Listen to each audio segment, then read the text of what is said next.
Ba yenya ha no. Yeni sabi eburu sabi yenyado. Yenyansa wo fom to a certain level.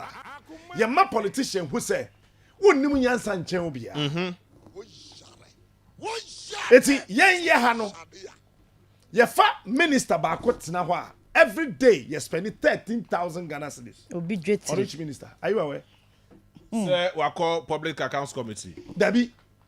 Dabi omo pedi total expenditure just a credit on every minister of state. I for see. a cabinet minister.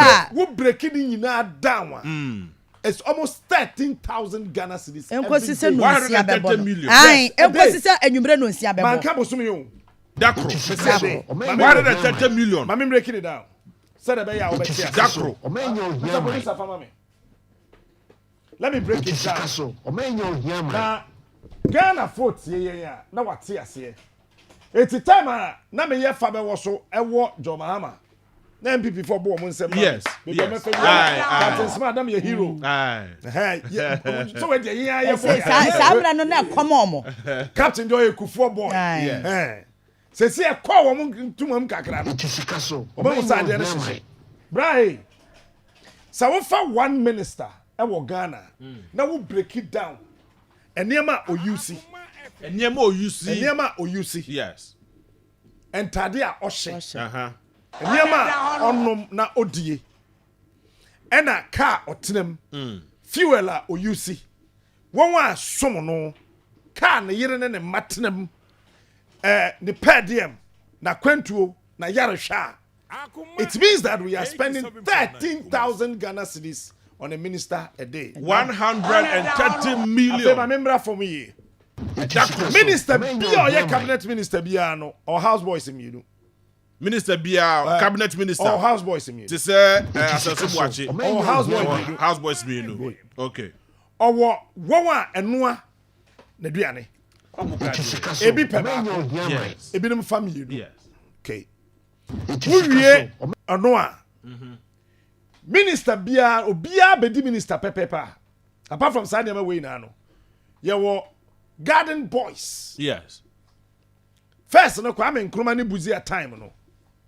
Na parks and garden for na koye. Na abanya moka. But no ye nyane saa. Ye wo garden boys ka ho. Eti wo kwa animu no. Behwe won a aban twa won ka atwa one minister won hia no. Eye almost 6-7. Okay. Ansa uwie a say oye MP oye minister or driver. Okay. Oye MP no ye minister or driver. Onye MP no ye minister kura so a or driver. Yes. Now the no so account to recover the momentum of our economy. When you say ministers entade o mo hye no mo si anya o mo no mutuaka. What's say? Baby ati no kasa mente. What's say? How did you hear me? How did you hear? That bia ya wo de ye and na obi dia wo. When they will near my laundry, you don't pay. I bet taxpayers money. Taxpayers money. You don't. Yeah, they said to your mom. Fenaton chain. It is a wo we minister, me ye minister. Memfa ya atiti. Yes. And your female minister. Yes. Na so fa ne mama man tade obede no be hu say ne mama man na ne kunu dia. Na eno nso ko. Wo wie eno a minister of state on top bed. On top bed. On top mattress. Ma membra from na microphone say bed sheet. On Toby. Enyo no na to. Cutlery. Ne kaprenim. Atrena ye didi no. Ne kaprenim. Nyo no na sese auto. Fridge. Esisi ni fie. Enkonwa otena so. Yes. TV. Sound system. Obono. Enyo no na eto. Itisika so. Yeah. Na ya sama no. Bibia ye friend no entertainment allowance. Pagwajiweni. It drinks. Hoho be srana wo benom no. The same ahoho no. Minister no ye ban entertainment allowance or the third drinks chef fridge. Any kwan say a shorty. Itisika so. Monday to Monday. Emza for mu tie sem ni yo. We yi enoto nchen a. minister no Captain Jabotre. And sir, a good fridge. no neto. And you're neto. No. Eti to say and then Wednesday no. Where di kan omo dia brand from Monday. Nti ekopim Sunday asa. Asa o ensa somebody for from Monday. Any kwan say your friend refill. Okay. Eti say asa o say ensa yo. Yeah, esese wo ho. And you for from back. It is part of the protocol and what chief director office say minister ne office drinks wo ho. Drinks wo ho. Wo wie eno a credit ide ye call nya wo na eto. See. Okay. Wo wie eno a menka semina ubumfu. Debbie, me person will be. Oh, okay. General Because Nyoki Kani now, I will show you a video. Okay. There will be a friend of height allowance. Why? Height. Tintin allowance. Baby. Maybe tell me what. Tintin. Height the same Tintin. Say ya me no kasei. Apart from height allowance, no. Ministers need kilometric allowance. I know see a day. 1 kilometer. Cover the momentum of our economy. Apart from kilometric allowance, no muji day allowance, no massage night allowance. Overtime. We will reduce to overtime recover the momentum of our economy. allowance. We will reduce taxes to recover the momentum And of it's our a saying, economy. it's a minister. Fan say. Asukwa interchange. Yes. BBS say was roho. Now you say, honorable Makwata Mramefro non sha, they will calculate the height and pay him an allowance. Are you aware? Oh, Captain Sabrem. one flag one Debbie Tobo height as one flag one mami. Oh, dear mami allowances list no document no. One auntie I say. Debbie Minta. Debbie to say. Interchange no height now. Yeah, the height. Now for ko jina no about to top for me. Enti ye di calculate height no na ma ho allowance. It is a story building now. Ebi a second floor, third floor, fifth floor. Ni a calculate heights. Wow. Ni ye tua. So, montias here. The reason why Tia Captain Enya Daje a break is adema with down. We will reduce taxes to recover. Okay. Wo wie eno a. Yo bibia ma men cut down. Any document ni. Me pesa wo kan ade na wo soro no wa kan na ga wo tell. Ministry of Finance. Revision of rates of category 2 and 3 allowances for the public service.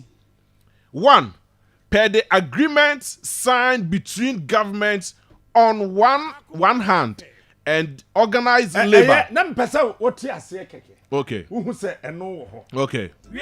Eti show. Ye wo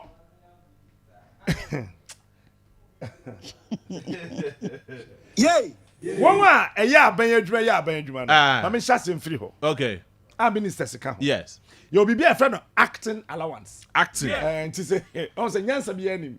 It doesn't make sense. It doesn't make sense. Eti me director of this phone. Okay.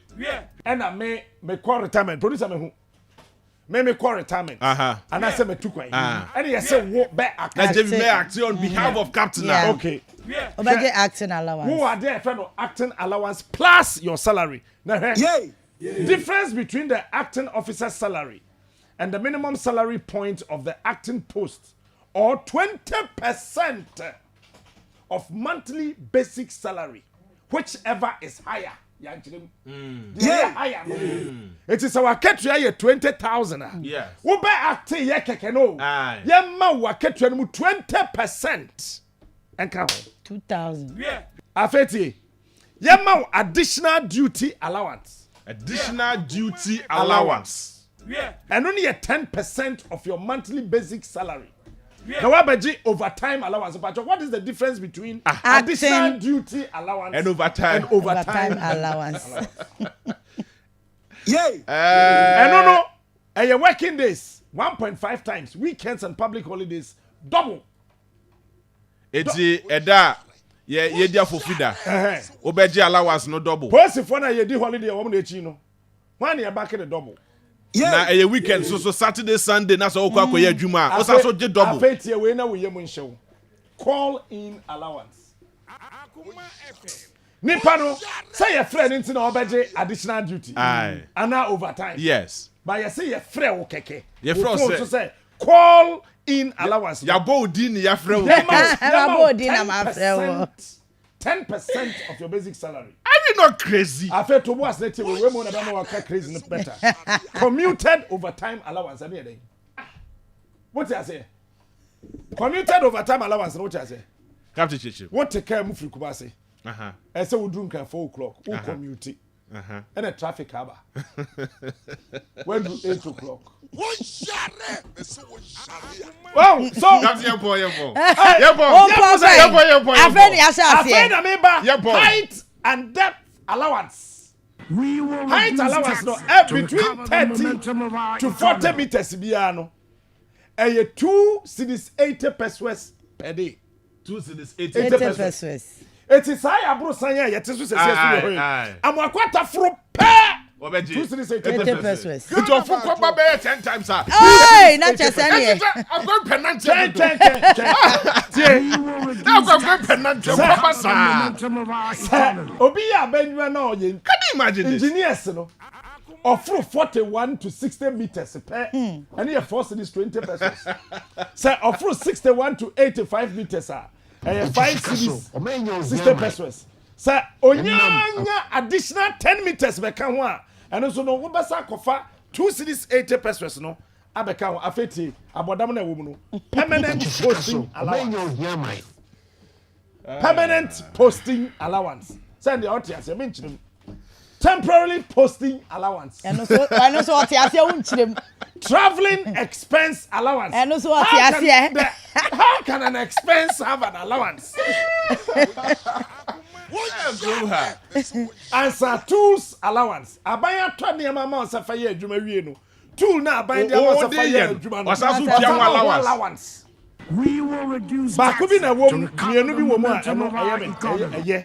physically challenged guide. Of course. Yeah. And a physically challenged transport. Okay. And ponu tienie. Say obi a physically challenged. Na oya benjuma. Onya foka pepepa. Ya say yam calculate 20% of the monthly salary in Fanson. Yay! Onya foka. Foka. Sebia ofri asuka Wafuka. eko stadium. Physically challenged transport. Ade we me challenge ho kwaje main document nankasa. De yentimi nchirem ewom. Fe no to nchen. Afe ne ye ba be abodam no won afeti. Night / out of station allowance.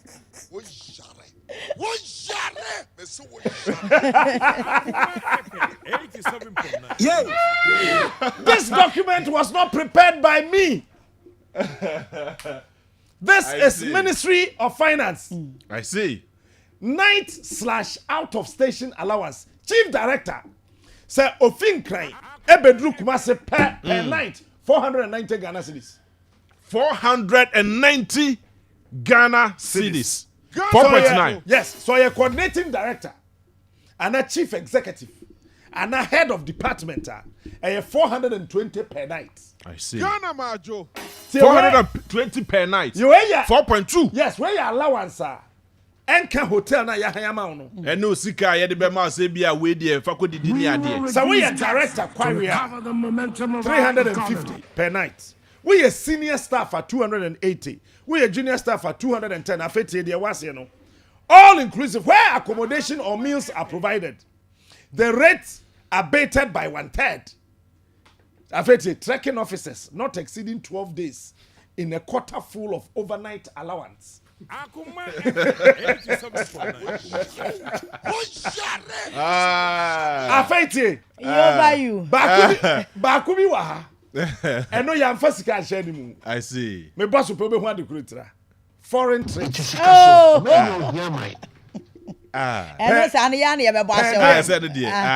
Per diem and stipend. Government approved rate. Government approved rate. Warm clothing. What's it? Warm clothing. What's it? So we took one, baby. I'll call it general. I wo ho. It is a say ya wujina hey. Sa ban se wa small landing na. We control aban the baby wo Morocco airport. Now the one was ahyehyɛ no ho no. Ne nyina allowance wo mu. Wa ahyehyɛ ne bebra anya bebre. Ya night allowance we o. Yes. Say warm clothing. Uko tukwa aban so wa brochira awo bede sweater jacket abɛhyɛ. Nti eno so so your government approved rate. Eno na mahama time. Former Chief Executive Officer, MS State Housing, got a bottom allowance. No? Or the bottom and belt hook allowance.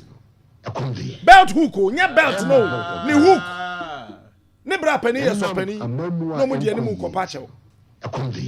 And also so warm clothing no government approved rate. And what you saying? Yay, government approved rates. Ya babeji atumu bia. Okay. I say I got night trip. Aye. We ya Benjamin day trip so any more allowance. Day trip.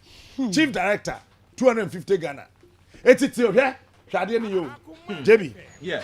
Me ya Benjamin ya swan me join the day. Na ya mami 245 Ghana cedis. 2.4. Yes. Okay. Edu anadwo pepe so a na ya sama me 490. Within the day. Within the day. Within the same day. Let me say a night. Any day. Any day. Day and night. Okay. Now day and night. Yen ye create na. Affect kilometric allowance na ye kind na person obet no. Car. What's na car mo a? Ya be ma utwa 1 kilometer bia. Ya be ma 3 cedis 50 pesos. 3 cedis 50 pesos every kilometer. Every kilometer per kilometer. In Kumasi how many kilometers? What they say 200 kilometers. Hey. Times 200 kilometers. 3 cedis 50 pesos. Times 200 kilometers. 200. 700. Okay. 80 say nipa no fin kran. Ebedru Kumasi pa. Esan so otena ka mu twa akwanti. Ministry of Finance say yaman 700. Na esan so ya adekye a daytime. Yes. Yaman 245. Obedru Kumasi so ade be sa. No ade be so da. Eti yaman 490. Enso so. Eti we mu no woni wo motie ebusuam na mo ware a. Akoma FM. Where would I mention no? Aha, de ekono no. Medical subsidy there.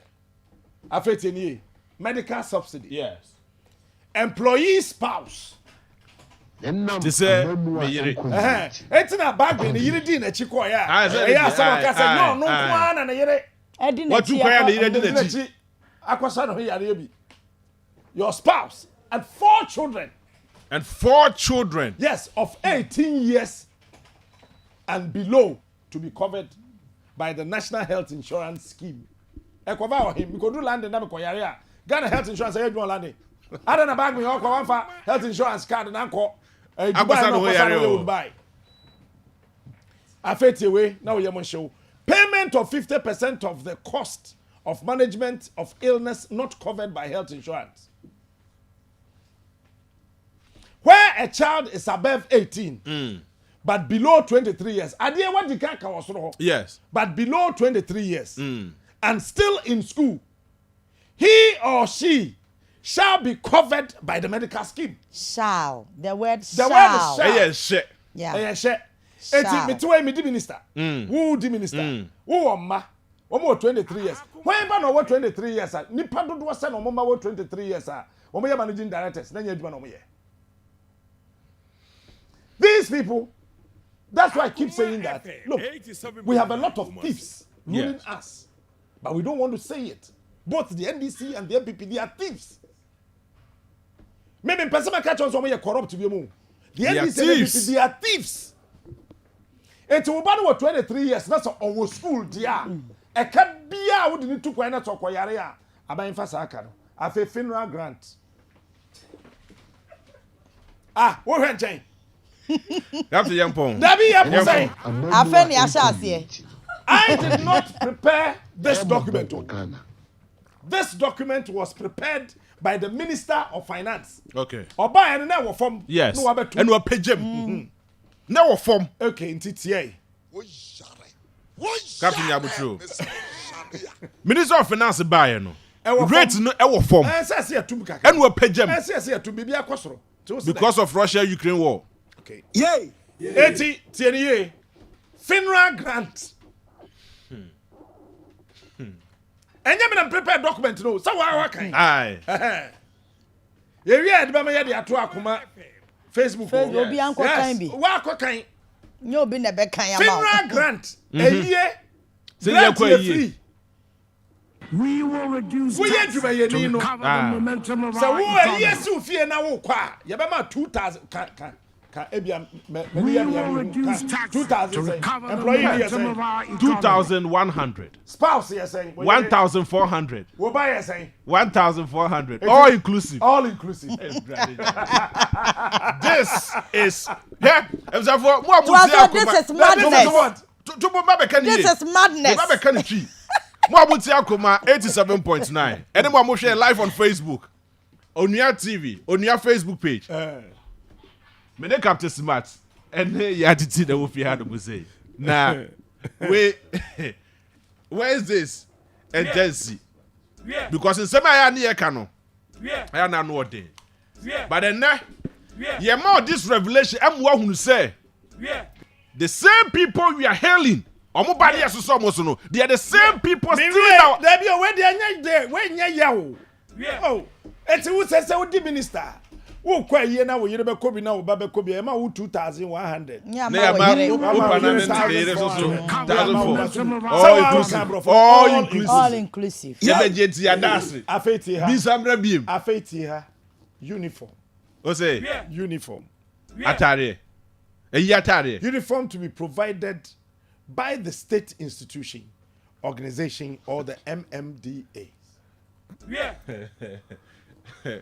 Have to wait every minister of finance. Oh, what that? Every minister of finance. Can you get uniform next way? I mean, America. Did I write this? No.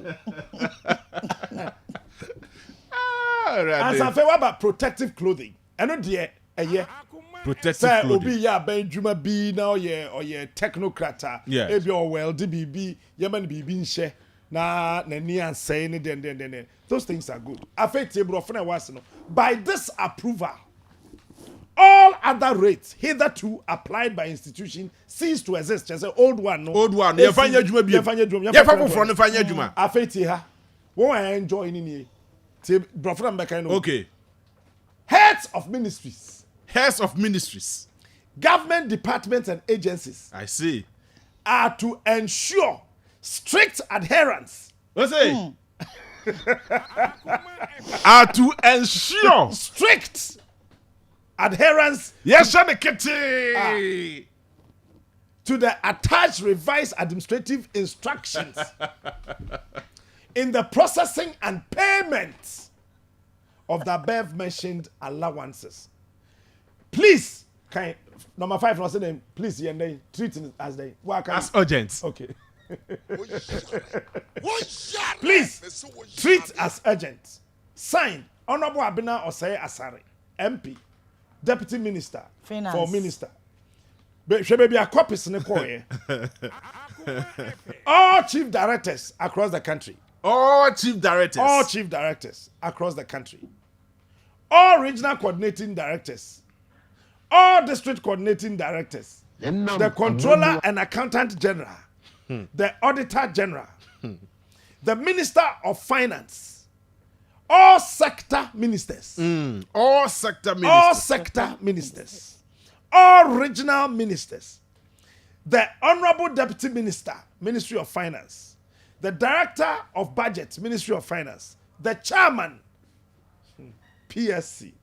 The chief executive, Fair Wages and Salaries Commission. And all district chief executives. The full document ni nani